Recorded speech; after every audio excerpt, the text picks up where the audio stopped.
everyone, it's Nadia from Now What. I'm here today with football and rugby player Tony Montgomery.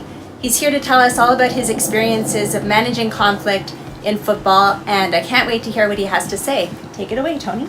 So football, conflict is a really big part of the game, whether it's in practice or in games or whatever. There's many times, I can just think of right now, so many times of even in practice, getting in fights with my friends. And on 2nd and 5, Anderson cuts it back. First down and more to the 34-yard line. C.J. Anderson.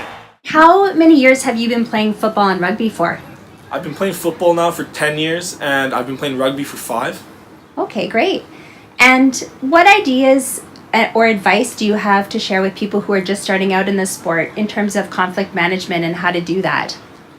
Well, first, definitely don't be scared to just put yourself out there and play the game, because there's failure is only going to teach you new things, but sitting there and doing nothing is going to teach you nothing. And for conflict resolution, just try and keep a level head, but don't back down. Conflict within your team. How have you guys managed to deal with that? Because it's a real physical sport, isn't it? Yeah. There's always going to be conflict within the team, but for us, we're a group that's known each other for a long time. So it's always pretty friendly. And if not, we always work on it ourselves and deal with it ourselves. And it always turns out okay. Okay. What do you do specifically to work on it? Well, a lot of the times we just kind of talk it out. We have group chats and stuff, and we talk and we just figure out what's going on. And then also we just play our game, and we'll normally work it out through that. Okay, good. Can you give an example of how the coach has supported you to do that? Yeah, our coach is a really great guy, and he never yells, but he always tells us what he wants, and we know what he wants from us, and he also just helps support us, and he'll kind of mediate any conflicts as a team that we have and help us figure them out.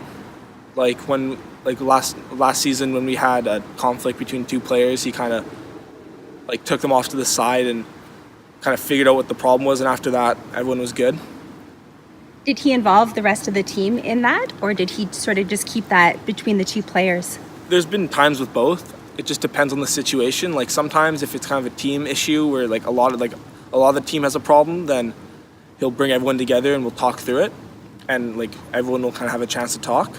But if it's more just a one-on-one kind of conflict that doesn't really involve anyone else even at all, then he'll just kind of keep it within them.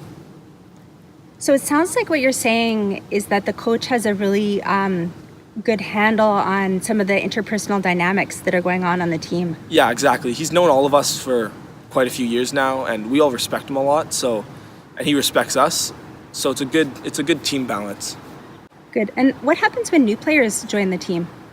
There's always a first little bit of time where everyone's kind of apprehensive about them, because we're quite a close-knit group now. And we play well together, so it's always is he going to fit well with our team, or is he going to mesh well? And sometimes they don't, but a lot of the times they do. Tony, who has inspired you the most in your pursuit of football and rugby? Probably my dad, because he's always been there to support me. He's come to all my games, driven me to every practice, and he's always helped me, and he's shown me how to deal with conflict and how to keep a level head. Yeah, definitely my dad. So how does he do that? Is it debriefing games, or what does he do specifically? Yeah, he does that, but it's also just telling me stories about him being in those situations. So seeing how he dealt with them kind of helps me.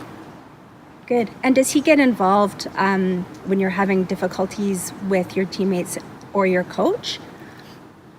Not really, because I've always been able to deal with them myself. But he would step in if he needed to. So it sounds like you use him as a sounding board. Yeah. Good, great. Do you have any other thoughts or ideas that you want to share? Just conflict can be a great thing, but you have to know how to use it and how to control it.